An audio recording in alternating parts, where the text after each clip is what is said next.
Visite guidée dans l'un des hôtels de luxe les plus en vue de Bora Bora en Polynésie française. Un établissement qui, avec son personnel local, a le sens de la tradition. Exemple, entre autres, avec les mariages à la polynésienne qui sont proposés à la clientèle.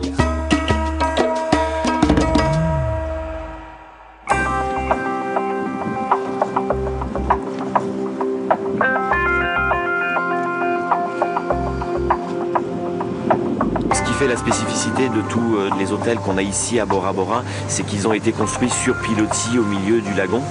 Donc c'est vrai que l'image qu'on a à chaque fois des belles cartes postales bleues avec les bungalows qui brillent, c'est magnifique.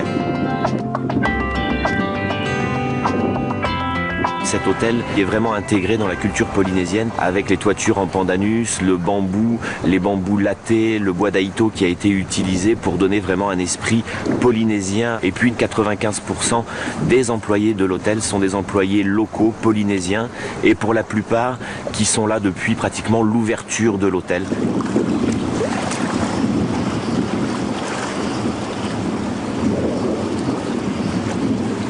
Dans l'inconscient collectif, le voyage à Bora Bora et en Polynésie, c'est la lune de miel, les jeunes mariés.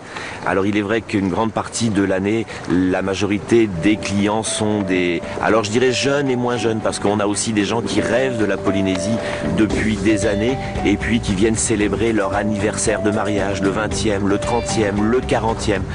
Donc on a toute une gamme de clientèle, jeunes, moins jeunes. Une fois qu'on s'est marié, après quand on a réfléchi au voyage de noces, tout de suite Bora Bora, la Polynésie nous est venue en première idée. Parce que c'est vrai que c'est quand on voit les cartes postales ou sur internet, c'est magnifique, mais une fois qu'on y est, c'est encore plus beau. Et c'est vraiment idyllique, quoi. C'est ce qu'on peut rêver pour le voyage de noces.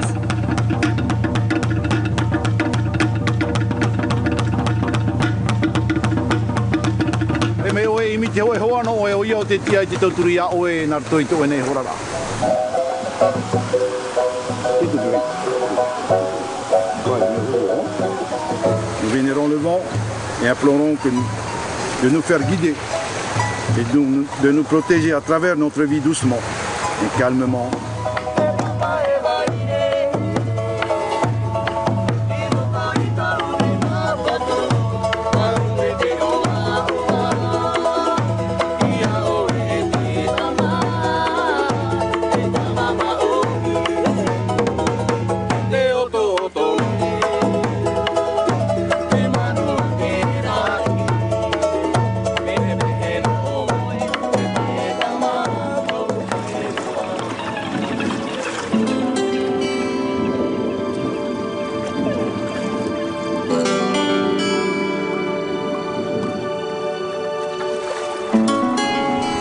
Salut Denis. Ça Fabrice? Et toi? Ouais, très bien, toujours mouillé comme d'habitude. Bon, super. Comment vont nos petits coraux?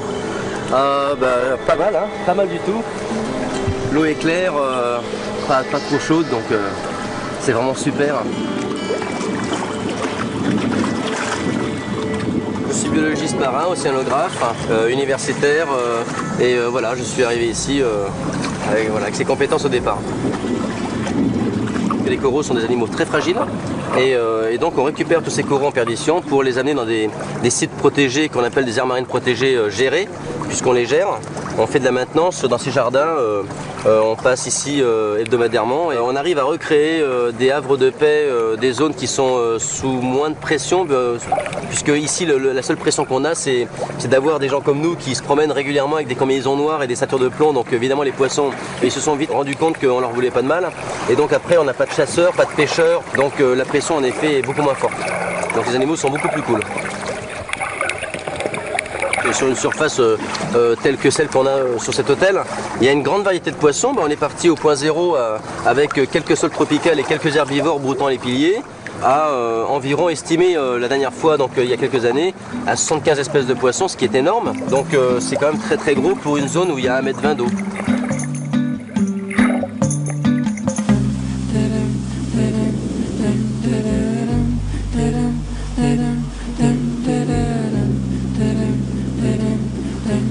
On est un petit endroit perdu au milieu du Pacifique qui fait encore rêver dans l'inconscient collectif.